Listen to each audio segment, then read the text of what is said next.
This is NAIA Football with Dannelly and Donley. Film review of NAIA football games is brought to you by Huddle. Huddle connects us with the teams so we can see all the coaches' game film and give you in-depth analysis on NAIA football. This program also airs on the Urban Edge Network. Download the Urban Edge Network app for all the NAIA championship events, regular game days, and a whole lot more. You can see all of the NAIA on the Urban Edge Network. Download the app now. This program is part of all the great coverage on the VictorySportsNetwork.com for all the latest in NAIA football and other sports. Check out VictorySportsNetwork.com.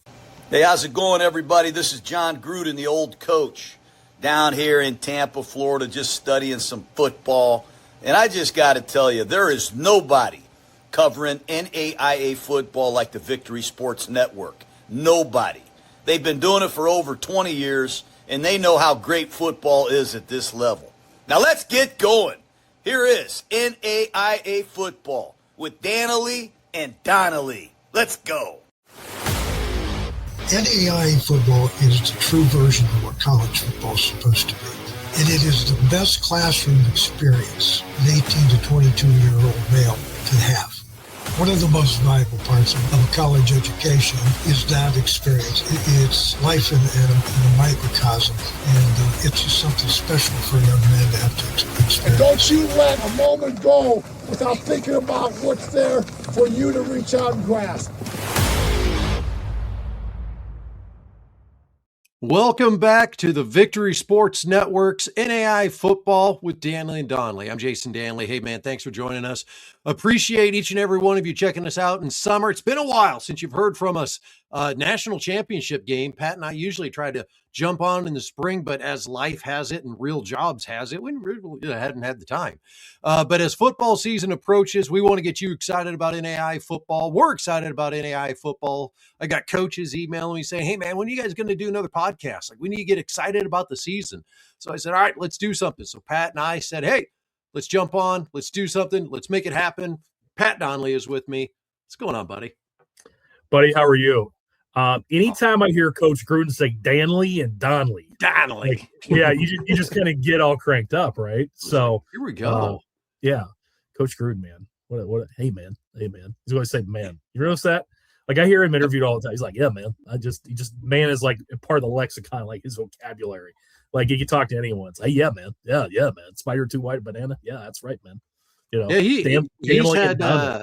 he's had a couple of gift packages too from NAIA schools over the last couple months that I've seen him unbox. Yeah. Also from the NAIA national office, they sent him a helmet, bunch of things. Good work by Jim Carr and the communications team, Steve Wilson, all those guys there getting that done. So, like seeing the NAIA out there on a national stage. It's been fun to kind of see some of the stuff over the last couple months. But here we are, man. We're a couple months out still from NAIA football season, 2 months until kickoff. Got coaches that are sending in surveys and prospectuses. We've got a lot of stuff that's kind of happened, in the last couple months here. And you and I spent some time, a couple minutes before we went on to record, just like, what are we going to talk about? And he's like, well, I don't know, everything. Let's get people fired up right away. Let's just, obviously Grandview wins the national championship last year. A lot of people, excited about that, back-to-back championships. But those surveys have started trickling in from the coaches, seeing who's coming back. And you start looking at some of the top teams in NAIA football last year. Grandview loses a bunch. And then when you lose the NAIA Player of the Year, starting quarterback, and Jackson Waring, those are big shoes to fill. Same thing with Kaiser. You look at Benedictine, that's your top three teams there. A lot of guys graduated. Granted, these are great programs. It's not like they're going 0-11 this next year. In fact, they're still going to probably be top 10, top 5 programs, but there's a lot of question marks as we head into the season. So as we kind of start looking through those top rankings, you get excited that, we could see some, legitimate, upturn at the top of the rankings, the top teams in the NAIA football. Boy, you think so, Jason, because, there is those great programs that have been these traditional powers the last handful of years, like you said. You're talking 3-year starting quarterbacks that are gone, major contributors on the defensive side, production on the perimeter and the backfield are gone. And some of these great programs, those three you mentioned, really kind of strike me. And I mean, unbelievable programs, great coaching staffs. They're going to recruit their tails off and reload. But obviously, with guys in our situation on this side of it, have got to evaluate and say, what's Grandview going to do with all those guys they have to replace? Benedictine is the one that really stands out to me. What a great program, what a great team. But man, tons and tons of experience out the door in graduation last year. A lot of new faces. Kaiser's one of those teams for me, though, Jason. It's like reload all the time. Just like, hey, go out in the backyard. Hey, guys, you want to come out to Kaiser? Like all those guys down in South Florida. So many great players that want to be a part of that traditional power now. The team's been around only a handful of years, has played at the highest level of this affiliation, and the recruiting base is literally in their backyard of their institution. So, those programs are very intriguing to me, with replacing talent at the same time. Tremendous coaches, great recruiters. They're going to reload. I've always find it intriguing when I go to like the Kaiser website or I go to St. Thomas's website and I go to their roster and like I'll just scroll and like anytime I see somebody not from Florida on that roster, I'm like, oh, who's this kid? Where'd he come from? You get a little bit like, okay, why are they bringing in this kid out of Georgia, Texas, wherever, or how did he end up here? And a lot of times for opportunity, chance to play for championships, and those are two squads in Florida that have definitely risen up in the last couple of years, and we could see other ones in the Sun Conference as well. We'd be remiss if we were talking about the top teams in NAIA football and we didn't bring up the Frontier Conference. You've got College of Idaho, who made a deep run and has a lot returning. Montana Tech made a deep run, has a lot returning. You got Carroll College right back in the mix of things as well. Southern Oregon getting some guys back that were injured last year, coming back again this year. The Frontier Conference is competitive as ever, and who's going to be the power there? Yeah, we've had so many great teams in that league, like you just mentioned. Montana Western had mentioned. Montana Western, yeah. Tons of guys that graduated with Montana Western have been such a great program. So, they're kind of in that same category with those first three that we mentioned of just tons of guys that have left the program through graduation. What's it going to look like? Is it Montana Tech, still in the driver's seat, the national, perspective because they played so well. Again, COI came and beat them in the playoffs, even though Montana Tech won the regular season battle. I don't know. I mean, COI to me, at least on paper with returners, are incredibly interesting. Such a good program, so physical, have the talent to match up really with anyone in the country from what we saw last year. But I'm with you, Jason. Like the Frontier, you can go west and just continue moving east and look at those different leagues. The GPAC is interesting to me. Is this the time Northwestern, one of the best programs and coaching staffs out there? They get back in the national scene once again. Dordt has been so close. Of course, Morningside's going to be a mainstay. They always have been. So, you look at all of those leagues, and as you move east, the Mid-States is incredibly interesting. The Sun Conference is always interesting. Of course, the Mid-South. I mean, there's something that's happening really in all of those. I mean, you can say at all levels of football, but the one that we're talking about now, I think there could potentially be some parity in all those leagues because, like you said, those national power teams the last handful of years have had some turnover. They really have, and it's what gets me excited about NAIA football. I'm going to be real honest. Like the first couple years that I covered NAIA football was exciting. Everything was new. And then we had a couple years where it was like, well, is it going to be Sioux Falls, Carroll, or St. Francis? Is it going to be Sioux Falls, Carroll, or St. And it was like repeat. And then Lindenwood kind of got in there. Right now, I mean, granted, we're coming off back-to-back championships by Grandview, but the rest of the league, the rest of the division, there's so much parity there. There's so many teams that have been so close and right on the edge. Do they get over the hump? Do you have a team that just, a couple losses of a great player or two? Now they're a 1-loss, 2-loss regular season team. I'm excited about it. Gets me excited about NAIA football and gets me excited about the start of the season. There's some great non-conference games kicking off the season. Let me just go through the opening weekend, and we'll circle back and I'll let you kind of talk about these.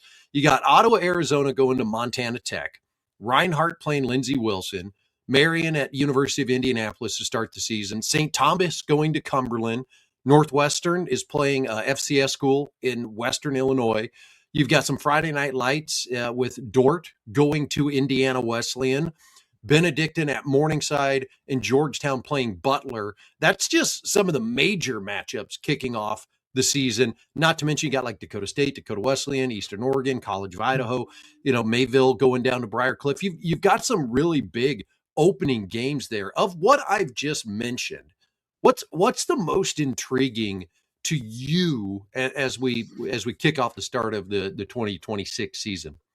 I think there's a couple there. I think the Montana Tech and Arizona Christian sounds interesting to me. Ottawa. Goodness. Yeah, I'm with you. Ottawa seems interesting to me. Again, Ottawa's had success lately on the rise. I find that one incredibly interesting. Another one that has been a must-see game the last handful of at least last year. If I'm not mistaken, it's been previous to last year's. Last year's kind of down the wire was Reinhardt and Lindsey Wilson. Yes. Great battle last year, early season. That was a really, really strong game.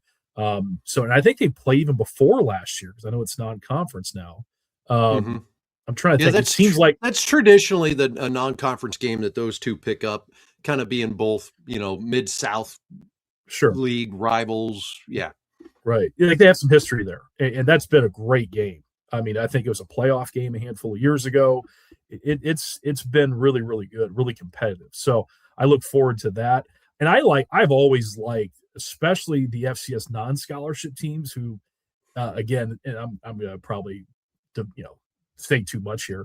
I used to hate recruiting against those guys. I'm a Division I player. It's like, those are non-scholarship schools. And the Butler University in my home state here is a wonderful institution, first and foremost, but they're non-scholarship. And I would love to see Georgetown. And I have some friends on the Butler staff. I got to be careful. I've got some guys that I know there.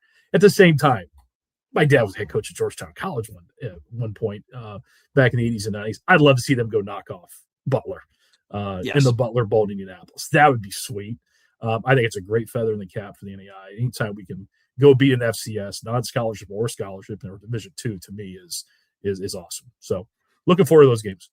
Anytime that I get the opportunity to just be able to straight up cheer for an NAI school, and I can only do it really when there's a non-division game like that, Northwestern at Western Illinois, you've got, Butler and Georgetown playing, Marion and UIndy. I can openly root for the NAIA in those games and be a fan of those teams.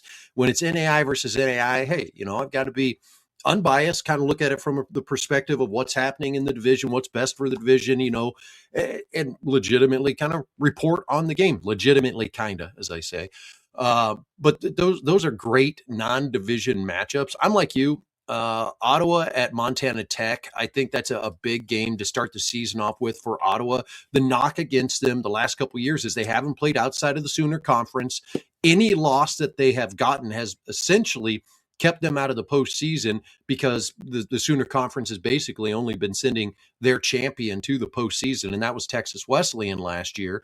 So Ottawa needs that non-conference victory, and going to Montana Tech, going into that Copper game, going into Butte and getting a victory would be huge for the Spirit if they're able to do it early in the season. Now, Montana Tech at home, early season, legit, big atmosphere. That's going to be a tough one to do, but there's not many times that you can say like that week one victory secured our spot in the postseason. If Ottawa can go to Montana Tech and get that victory, man, it sets them up really nicely, boosts them in the polls, gives them some major legitimacy, and possibly, we're getting way ahead of myself, possibly gets them in that, first week bye, maybe top 8 hosting. That's the sort of implications that happen in a road victory like this.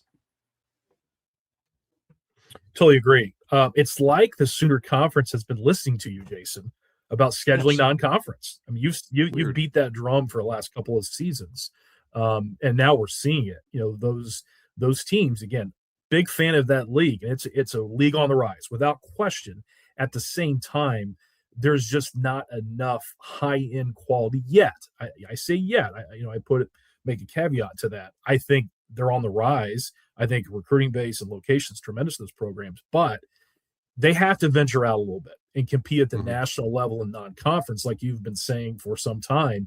It's great to see Ottawa doing this. I think it's great. At the same time, is there a tougher environment than the Copper game in Butte?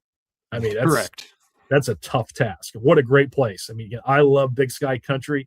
Big Sky Country when it's in the 60s or 70s, early season, and that environment and that fan base, those students, that's going to be a heck of a challenge, but what a great game. What an opportunity. Yeah. And whether it's a detriment to me or not, I would say, my relationship in NAI football has always been with the coaches first.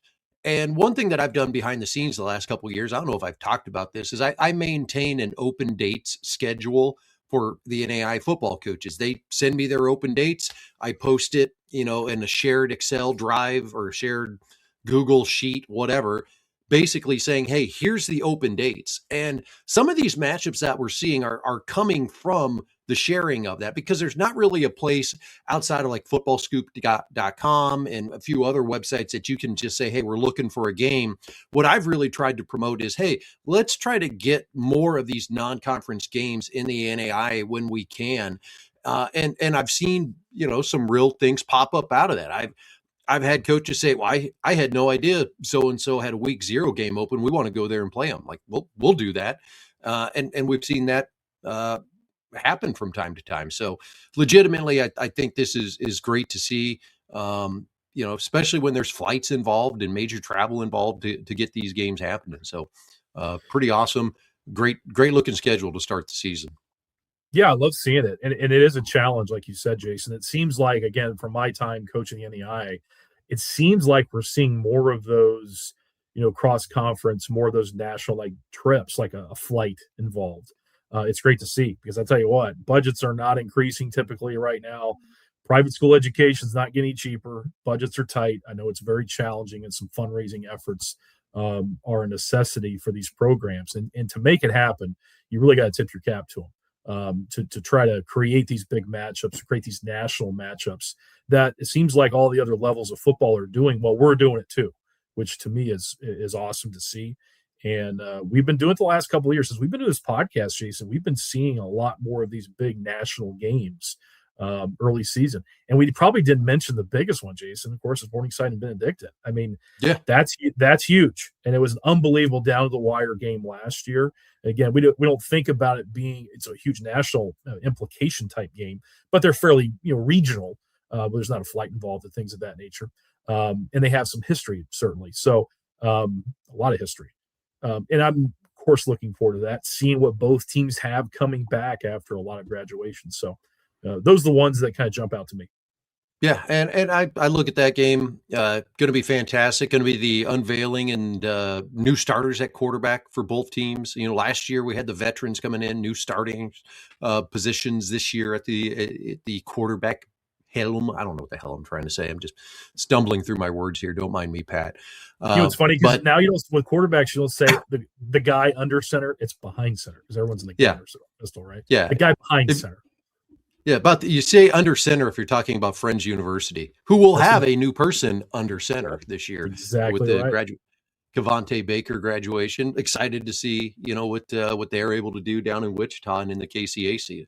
A lot of excitement. But let's talk a little bit more about some of the changes that have occurred in NAI football in the last year that could affect programs. We've seen some changes, in top 25 from some of the top 25 programs. St. Thomas, Bill Reichel steps aside to be the full-time athletic director, VP of athletics at St. Thomas University.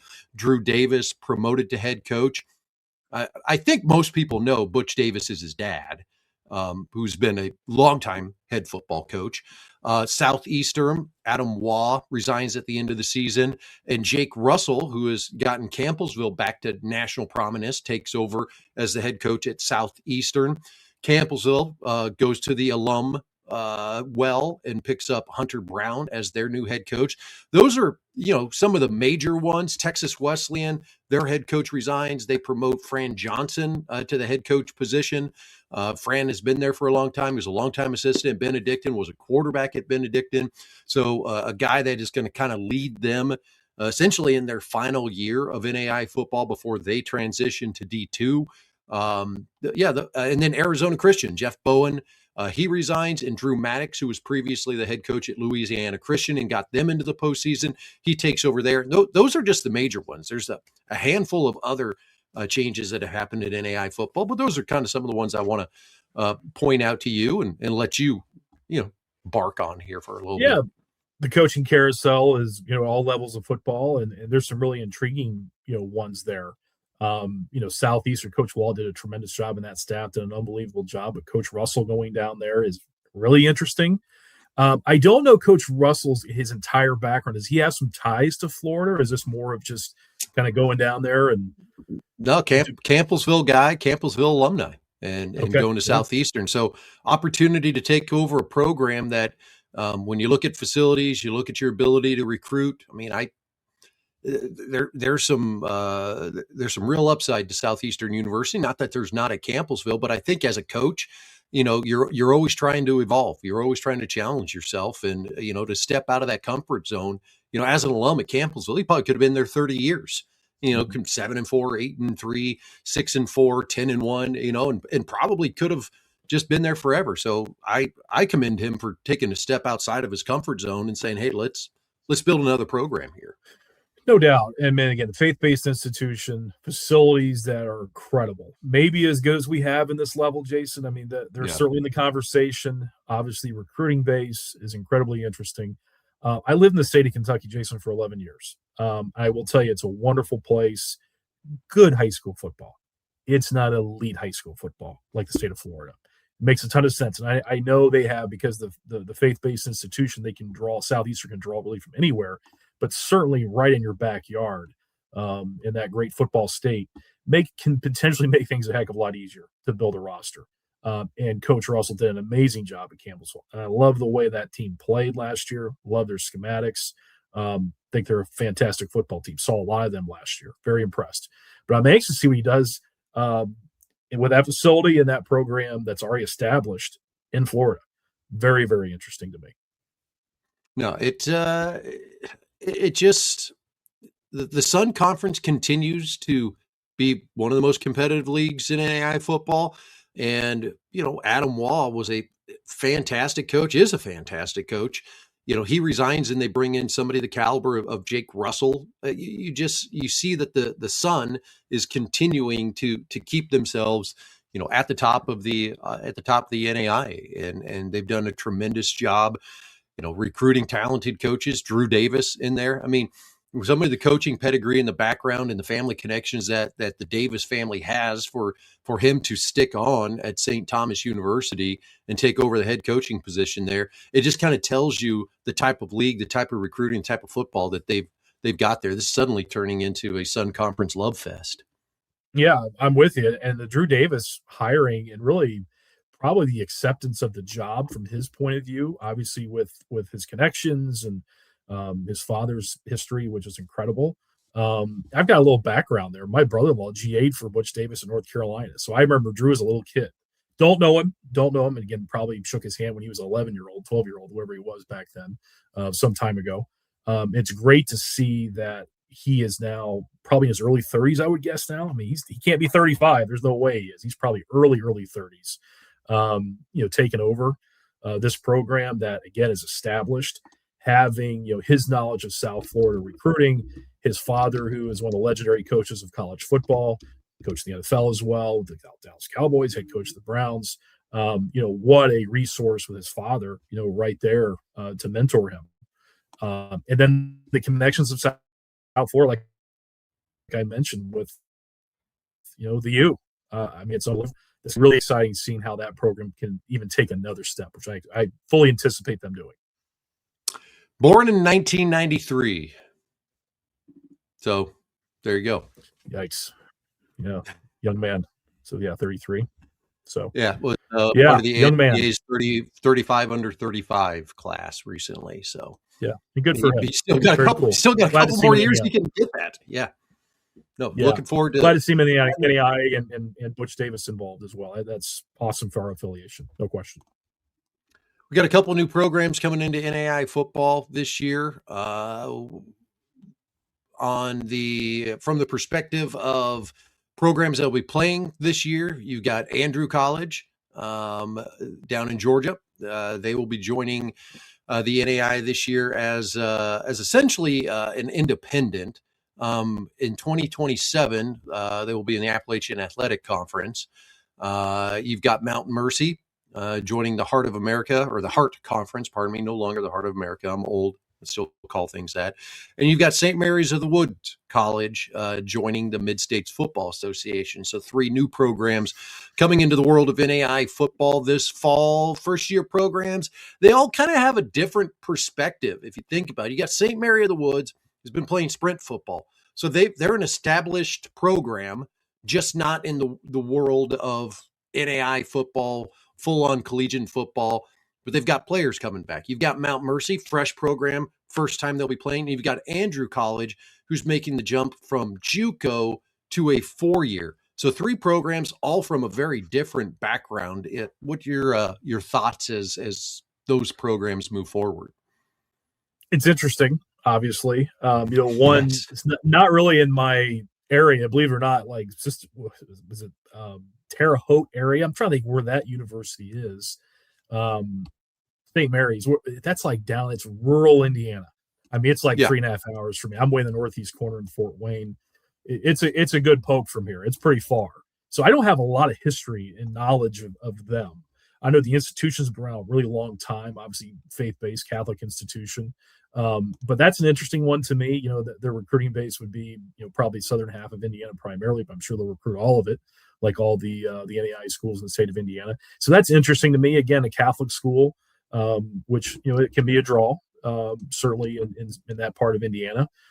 Interesting to me, but it's in a rural place. I can tell you that much, because I honestly, Jason, between us and everyone listening, I never heard of the school until last year when they said they're starting football. And I've lived in the state for 27 years. So, I never heard of the institution. And that's great, because that's why you do these things, why you start football.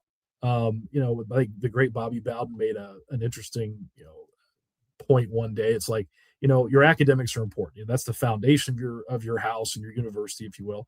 But football is the front porch.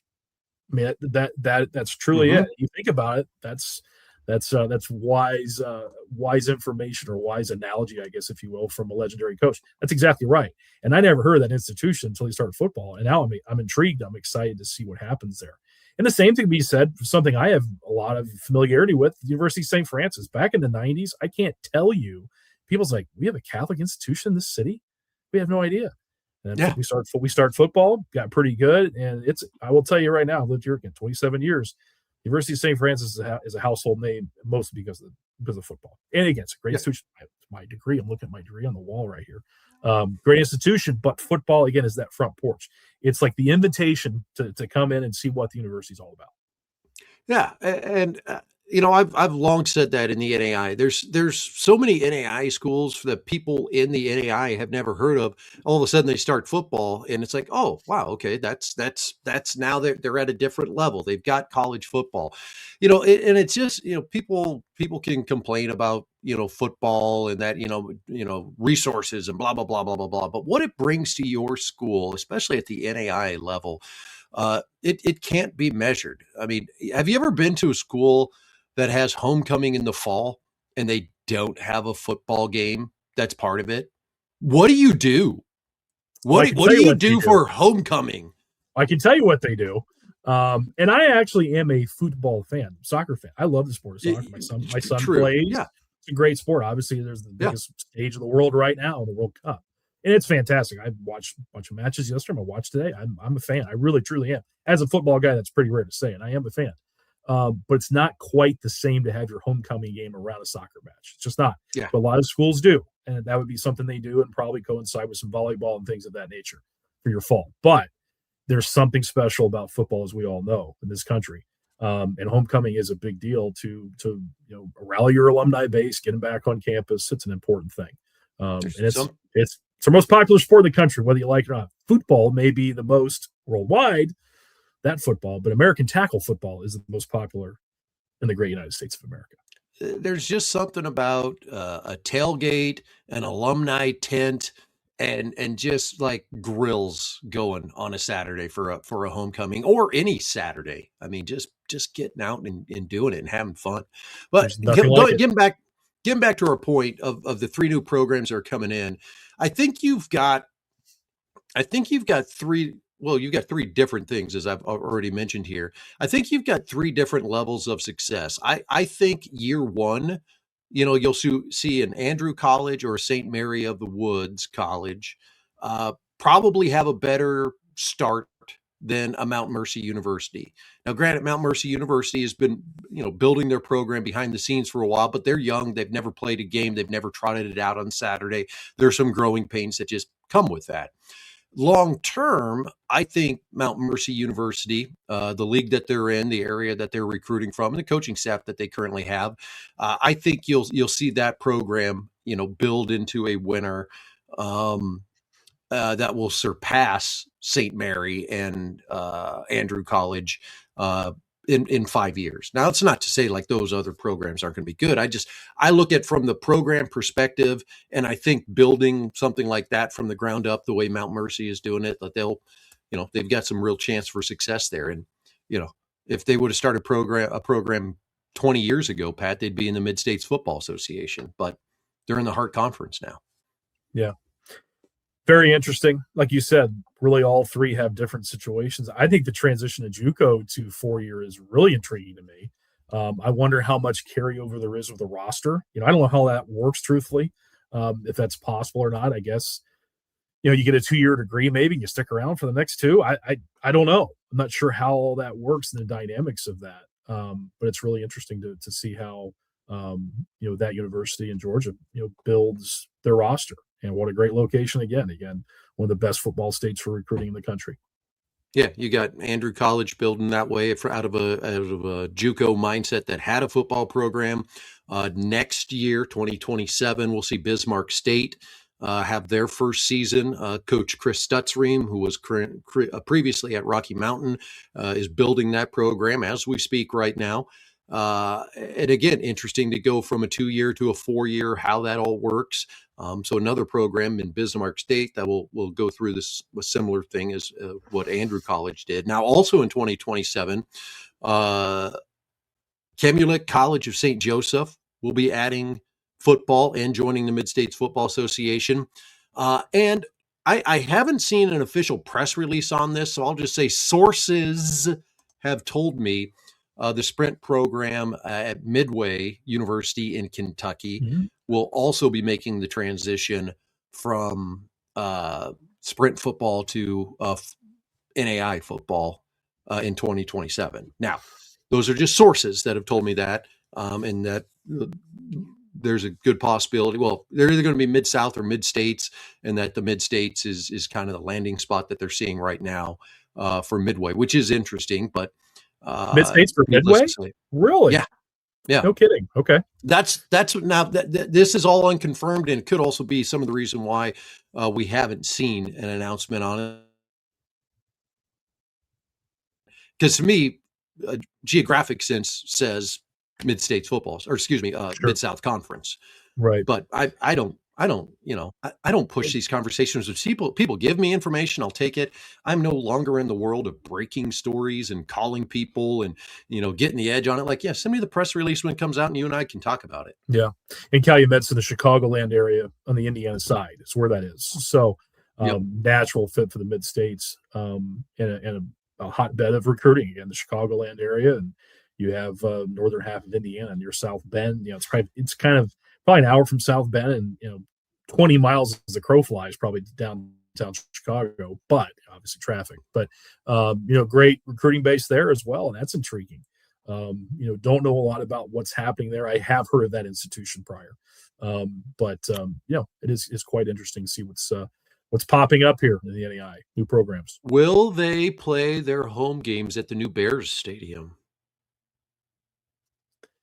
I don't think that's going to happen. First off, I think that's a hard play to get more money. Yeah.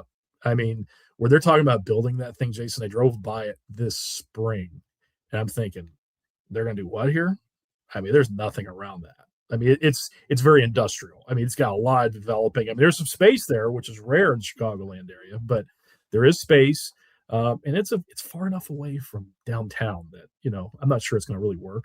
But we'll see. I mean, they're trying to leverage the city of Chicago to kind of lift some of their nonsense when it comes to building codes and taxes and all kinds of things, I'm sure. I scoped out the facility a couple years ago prior to even knowing that the Bears might be moving there. There's a Horseshoe Casino in Hammond, Indiana. I may have stopped there. Shocker. I may have stopped there on the way through. Weird, right? Yeah. It's right there where Calumet is. So it's not far from there. I've got a bunch of friends. My roommate in college is from that region. I got a bunch of college buddies from out that way. So I do visit there occasionally in that area. And it would be huge for Northwest Indiana, no question. But I don't think it's going to happen. It's going to stay in the city, or at least the Chicagoland area on the Illinois side, I would guess, the new stadium. But never know. So the one thing I didn't bring up right away, because I don't want people to think this is just a Homer podcast where we just promote the things that we want to talk about. We want to talk about NAIA football, but I would be remiss if I did not bring up the fact the man who voices our intro, not John Gruden, the other voice that you hear, Coach Kevin Donley, you know him, he's your dad, is up to make it into the the big time College Football Hall of Fame this year. He's on the ballot right now. We should find out in a matter of weeks if he is a first ballot selection, his first year that he has been eligible to be on the ballot. He is on the ballot. Those of us that have voting rights for that may have already voted for him. So what's that like in the fam, man? Well, it's very exciting. Since Dad is retired, I mean, that's really pretty much what he's talked about with the world of football, to be very honest. I mean, it's a big thing, and certainly deserving. Dad, those that don't know, is top 5 all time in all levels of college football with overall wins, 356. That's a bunch. Jason, for his illustrious career, 40 plus years, 3 national championships, coached in, I guess now it would be 6. Yeah, coached 6 national titles, won 3 of them, competed at a very, very high level. NAIA's all-time winningest coach, which I think is a huge feather in the cap for the NAIA if we're able to get Dad in. This wouldn't be until 2027. The College Football Foundation does things kind of a year in advance. And this is players, this is coaches from all levels. Of course, the main the headliners are the Division I guys, certainly. Like last year, Coach Saban and Coach Urban Meyer got in together at the same time since their retirement. So those are the headliners this upcoming year. I'm trying to think of, there's some big ones. I think Larry Coker might be one this year. There's some others that are big time, talking about Coach Butch Davis, Larry Coker, the connection there. So yeah, we're hopeful, certainly. And I think he's certainly deserving. I dealt with the Football Foundation through the nomination process for Dad. And, they said, well, certainly he's an eligible candidate with his background, his resume. But now it's down to the votes of the committee members, or the foundation members. So, yeah, if you're a foundation member, cast a ballot for the top 5 winningest coach of all time. I mean, you're talking Jason, Joe Paterno, Bobby Bowden, John Gagliardi, and I'm trying to think who else. Is it Eddie Robinson? Those are the ones that had a Dad? I believe so. Those are the only ones that had a Dad, and Dad's 5th. So pretty remarkable, certainly deserving. Again, NAIA guy primarily, the lion's share of his wins, like 95% of them, came at this level. Which I think is, again, huge for the affiliation, not only, for he and our family, but it's a big deal. It's a big deal. We are hopeful for 2027 at the Bellagio in Vegas, Jason. I think you got to make a trip out maybe, if we're able to get Dad in, we all can be there. Maybe a little rendezvous, maybe a little live broadcast of Dannelly and Donley from Las Vegas, from the Hall of Fame. It's around December. It's right before Christmas, early December, I think. First week of December, something like that. So it would be a weekend of NAIA postseason football that we could do a recap live together from the Bellagio. We'll have the fountains in the background. Yeah, man. We'll jump in afterwards, be banned, things like that. It'll be fun. 2027, though, so we'll see. Definitely optimistic. I think, Jason, there are a lot of other great NAIA coaches that are deserving of this. I mean, Coach Van D strikes me as one that's a no-brainer that I think need to get him nominated here sooner as opposed to later. He and Dad are the same age, and again, 6 national championships. Are you kidding me?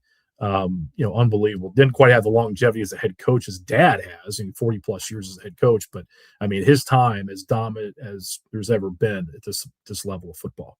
And there are others too. There's a few other NAIA coaches I know have been on the ballot for some time. That we'll see what happens with them. But yeah, I think a guy like Kevin Donnelly, top 5 all time, NAIA winning as coach, he's kind of a no-brainer. 3 national championships. We're hopeful, and we will certainly. Time will tell. And just for people to understand, when Coach Donnelly was coaching, and he had the 356 wins, and he was the active wins leader, the closest person to him was Steve Ryan at Morningside with 249 wins. So Steve Ryan right now is the active wins leader in NAIA football. That is 107 wins behind where Coach Donnelly is right now. That's 10 more 10-win seasons to get there. That's a long time. That's a lot of coaching. That's a lot of games. That's a lot of recruiting classes. If people can just understand the longevity that has gone in to Kevin Donnelly's career and what he has meant to the world of NAIA football, and even a guy that spent a couple years outside of the NAIA and came back and had 2 national championship programs that he coached. Yeah, and really developed 2 programs to the national prominence where they still are today. I mean, Georgetown College and Coach Cronin took him to another level. Dad won a national title there in 1991, and then left. And then Coach Cronin came, I think, in 1995 or 96. And then they won 2 back-to-back national championships. Was it, I think, 2000, 2001. Played in 3 straight, I believe, or maybe even 4 straight. Yeah, because they lost to Carroll the first year Carroll won their first championship. Right. Unbelievable program. And, Dad really kind of got things going there. And if you know my dad's history, Dad was like the 6th coach in 7 years at Georgetown College in 1982. I think he said that in our interview with him a couple of years ago. So, yeah, I mean, now you think Georgetown College, national power. Dad really got that thing rolling. And again, Coach Cronin was on his staff and through the 80s and 90s there, that he came back and took it over and took it to another level. And, what a legendary coach he is, again, to me, a college football Hall of Famer as well one day. So it's pretty cool. Then he started the program at St. Francis. Again, you talk about, national power. And again, the new staff there, Coach Sherman's taken over there, team that, played Morningside in the playoffs, won a playoff game at home and traveled out to Des Moines, which is not easy for anyone, but still rolling, and they've got a good group coming back this year as well. So 2 great NAIA powers that my dad has.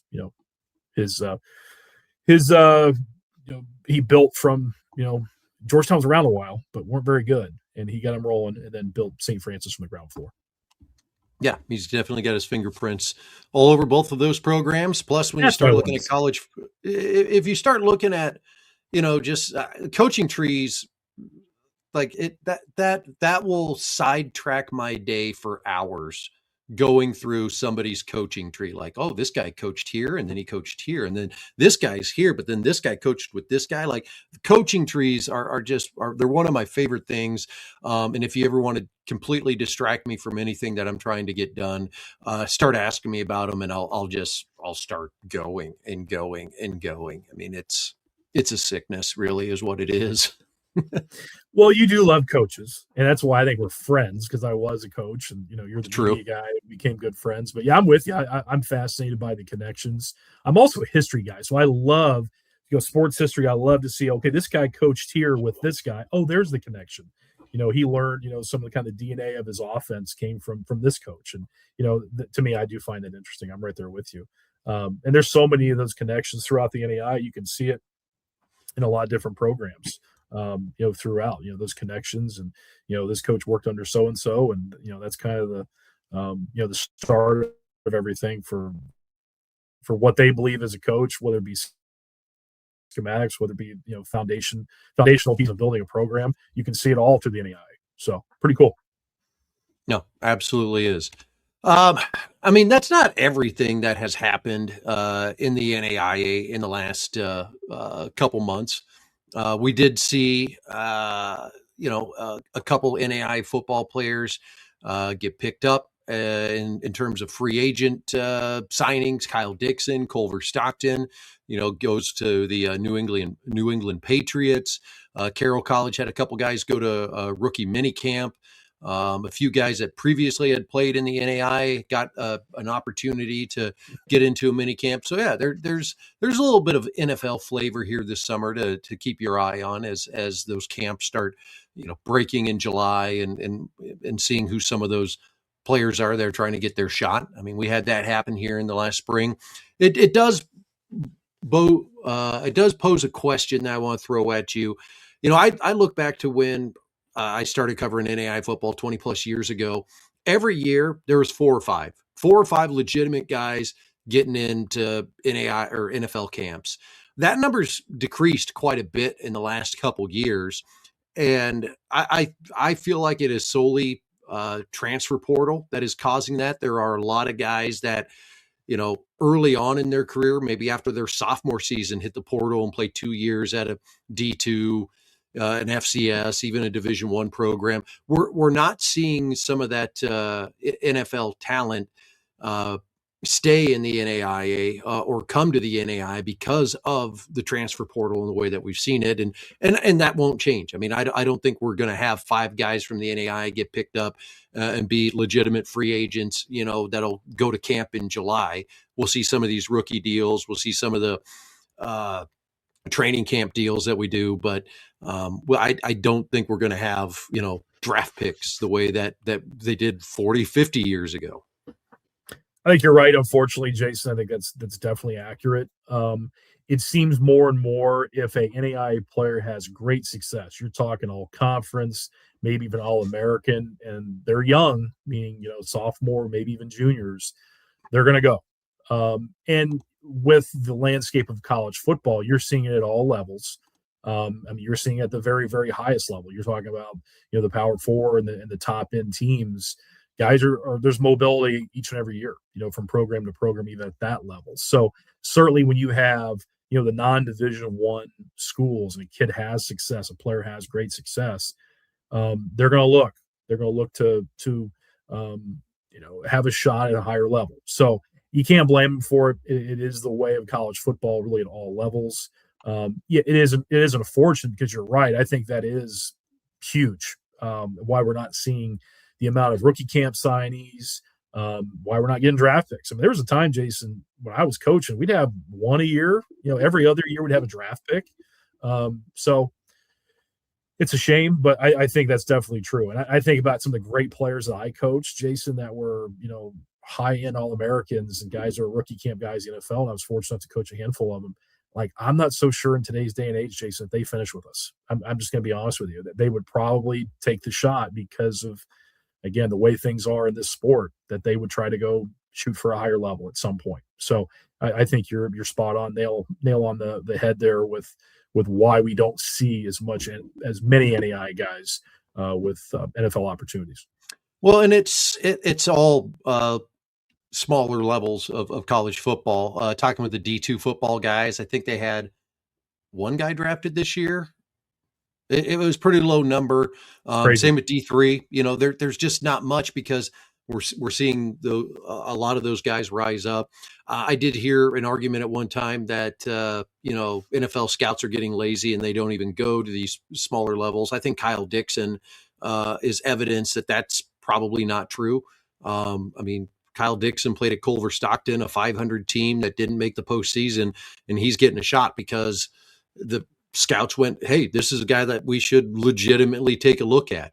So I think the NFL, if you've got talent, they'll find you. Unfortunately, sometimes that talent is just leaving the NAI D3 and D2 levels right now. I think you nailed it. Yeah. And I will tell you again, in my limited experience, I was like the NFL scout liaison at St. Francis in my time there. So we had the scouts in. We had them in every year. We were fortunate to be a good program, and those guys do their due diligence. I mean, it's a multi-billion-dollar organization that we're talking about, and those scouts have their regions. They have to do their due diligence. They send surveys out every year. They do research, and they want film to evaluate, and they're going to find you. We had some good players back in the day. Seth Coates, a guy that jumps out to me, Jason. If people remember the 2016 national championship game, basically took the game over. 3 touchdowns, 180 yards. I mean, just unbelievable. Was in NFL camp. right away with Arizona. Then had a couple other opportunities. Ended up being a starter in the CFL for many years. So I mean, he was a legitimate player, one of the probably the best player I've ever coached. Certainly at St. Francis. And there's a guy that the scouts knew all about. And I had multiple tell me is like, and this is kind of funny, kind of leading to, going back to what you said a moment ago. It's like they're watching Seth play, like these guys, these scouts, and go, this guy can play anywhere. Like this guy can play. Like he would have been a transfer portal guy and, walked on to, wherever, or scholarship somewhere and been a guy. I mean, that's why I heard, a resounding evaluation from those scouts back in those days. Nick Ferrer was National Player of the Year in 2017. They said, this guy above the shoulders in decision-making is as good as we'll see. He just doesn't have some of the athletic intangibles that they wanted. But from above the shoulders, like this guy is high Wonderlic score, decision-making. They were incredibly impressed and was in Detroit Lions camp. So, I mean, there's a lot of that. These guys know what they're doing. They're working hard. You're talking about these organizations. What were the Cowboys worth, Jason, now? Billions. Oh, yeah. It's unbelievable. I mean, it's incredible to see that, these are major businesses. They're going to do their due diligence. They're going to send their best people to find any talent that's out there, and they will find you. And I have to bring it up because you talked about Seth Coate. Also helped having Doug on staff. Yeah, it did help. I'm not gonna lie to you. Yeah, and he did have some FCS offers out of high school, and we were able to get him. But yeah, he's a guy in today's day and age. And honestly, as his coach, I'd be selfish to say, hey, he helped us win a national championship, which he did. Certainly, as an All-American. But it's like, dude, you can probably go play at Purdue right now. You know what I mean? It's like you're a dude, man. Like you can go play there. I mean, how you might even go to Notre Dame. Like, and I had scouts saying he's as good as we've seen anywhere in this state. And he's a 6'4", 210-pound guy. They ran 4.59. I didn't catch anything in a 10-yard circle of him. He was pretty darn good enough for the CFL. So I mean, again, I'm not saying he's an all-pro guy in the NFL, but played the CFL, made money doing it. So it was a pretty good player. So back to the point, these people don't miss talent at any level. Division III, NAIA, Division II, they're not going to miss. So, but you're right, they're moving on, and you can't blame them, and that's a real thing. A great listen, kind of changing subjects, but along the same subjects and promoting somebody else's podcast that doesn't even know we exist. But if you've ever heard of Jeff Pearlman wrote the book on Bo Jackson, wrote the Winning Time, which became a show on HBO. He's written a lot of books. He's a great, fantastic sports writer. He was with Sports Illustrated, did a lot of great things. He has got a podcast, I believe it's called Tales from the Press Box with Jeff Pearlman. He recently did an episode on Christian Okoye at Azusa Pacific and how he came to be at Azusa Pacific, a guy that had never played college football, went there because he was a fantastic discus and a shot putter from Nigeria. And he decided, I like this game that you call football. Can I play? And the story takes off from there. They interviewed former coaches, teammates, players, and then kind of his track into the NFL. It's a great listen. It's a great watch. If you're kind of got that fix for football right now and you want to check it out, I would recommend Tales from the Press Box with Jeff Pearlman, the Christian Okoye episode. I'm gonna have to check that out. And I was a huge Christian Okoye fan as a kid. I mean, he's right in our wheelhouse of when we were kids when he played. He was unbelievable. And Azusa Pacific guy when that program was rolling back in the 80s and 90s, and it was incredible. One thing, Jason, I wanted to bring up, and you look at it, talk about the portal. I mean, you literally at the highest level had a program who was the losingest program in Division I history win the national championship because of the portal. I mean, it's incredible. You're now your new quarterback of your beloved Las Vegas Raiders, Mendoza. I mean, it really is incredible. I think it's the greatest story in sports history, in my opinion, is Indiana football. And again, it's right here in my backyard. But it's incredible. And look what they did just because of new landscape. And I'm drawing comparison to what we're dealing with the NAIA, guys' mobility. Well, there's a program that's been bad forever at the highest level, and literally in 2 years do that because of the rules. I just want to know how many people in your family from the region am I going to start seeing in Vegas at Raiders games now? Because we'll have to get together. I'm going to one this fall. Mid-October game. We'll be out in Vegas. So You let me know if the fam's wanting to go cheer on Fernando. He might be starting by then. They might be going with old Kirko Cousins at that time still. Who knows? It's the Raiders. Those are like the same. They're like the same guy. Those two guys. Yeah. It's so funny to me. Yeah. And I've watched Kirk Cousins' whole career, and watch him at Michigan State, and he went up there and watched him in practice a few times when I was coaching. Yeah, they're like the same guy. It seems like. Yeah. And I am close to the Indiana program. One of my best friend's sons plays there, and do transfer there. So I am very close to it. And I'll be going to games as much as I possibly can. Hockey schedule's tough, but yeah, it's really cool to see. And I'm a Mendoza fan, man. Love watching him. So I'm not a Raiders fan, dude. I grew up in Pittsburgh, man. I'm a Steeler guy, but I'm certainly rooting for his success. My wife's like, do I have to be a Raiders fan now? Because I love Fernando. So we'll see. She does. I'll get her the gear. I'll send it to her. She can come to the game with me. You can go hang out and watch games in the sports book. We'll go to the game. And actually, we'll just do the whole wife swap there. She'll go to the game with me. My wife will stay with you because she's probably more interested in like sitting at a sports book, getting a bunch of really good food and some nice drinks and all that sort of thing. Although she does like stadium foods. But you did mention something that I do kind of want to bring up as we get ready to wrap up the show here. We don't have a time limit, but we probably should keep it back to an hour because we have things in our life that we need to attend to. So one thing with the Victory Sports Network, over the last couple of years, Pat and I have continued to do our podcast. We're going to continue to do our podcast on Sunday nights. I guess I haven't really asked Pat if he's going to be able to do it on Sunday nights, but I'm just assuming at this point, right, man? We, in the last year, did a bunch of stuff with the Urban Edge Network. The Urban Edge Network is fantastic. They've done a tremendous job promoting NAIA athletics, giving us a landing spot to watch all these games. I will continue to be watching games on the Urban Edge Network, but my affiliation with the Urban Edge Network, I'm ending for my own reasons. Nothing against Urban Edge. I think what they are doing is fantastic. But as Pat can attest to, a lot of time goes into this show on Sundays, on the weekends when we're both doing stuff with the family and able to pull it off. And now with a soon-to-be 3-year-old child in my house, I just don't have the ability to host Saturday morning pregame shows, to do the interviews through the week, to put together 2 different Saturday morning shows and to be a part of it. So I've kind of said to, the Urban Edge Network and others, hey, I love what you're doing. I will help you promote it, but I can't do it. Like this is what I can do. This narrow window of NAI football that Pat and I do on Sunday nights and the things that you see on victorysportsnetwork.com.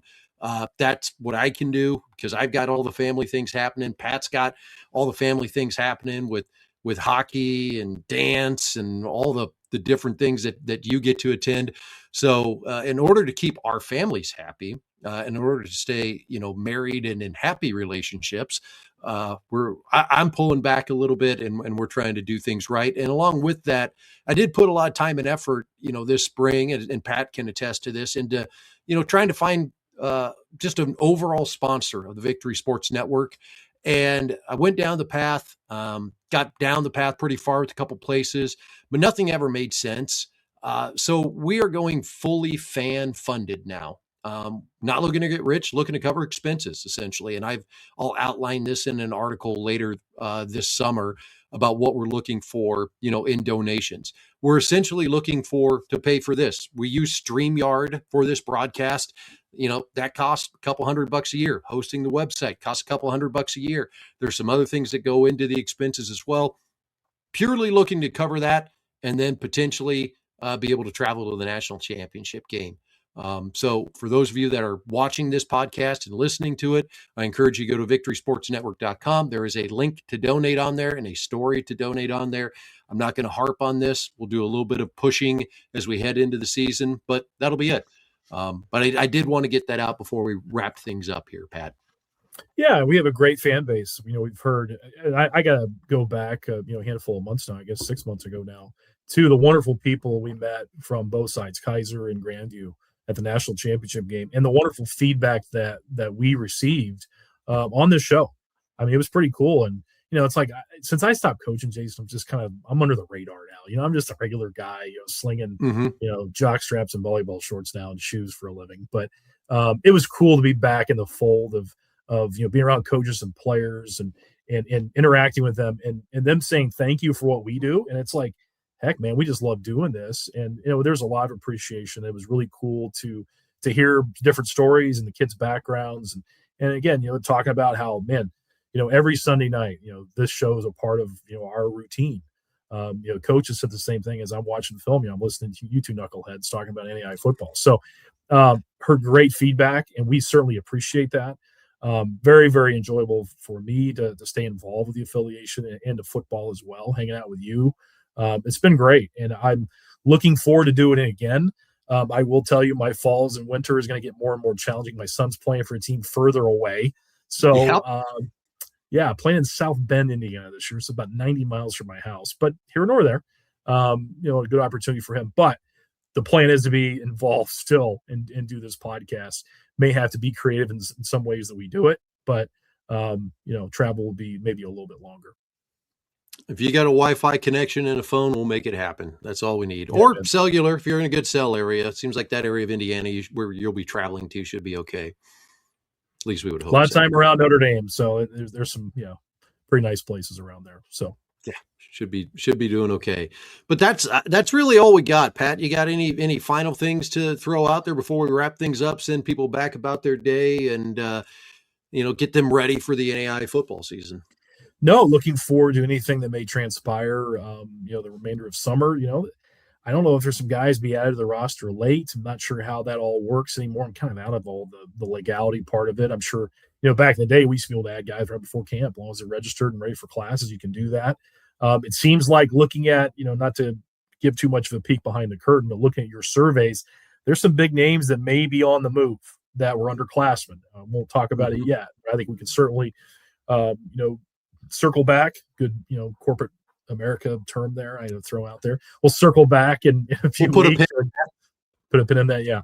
Good call out there. Good call out, Jason. So we'll circle back and maybe discuss some of the mobility of some maybe key players that are no longer with their programs. Some national power programs maybe not have an underclassman who's a potential All-American that may enter the portal and end up on a roster somewhere else. That could be something we can touch on. And obviously, we'll have a great intro to the NAIA season coming up. Again, huge matchups like you highlighted early season. There's a bunch more as well. It's going to be right around the corner. It seems as we get older, Jason, time is flying faster. My goodness. Your daughter and my son share the same birthday. My son's going to be 13 Saturday. I can't believe it. Craziness. It has definitely flown by. And just this summer, like we're already almost through June.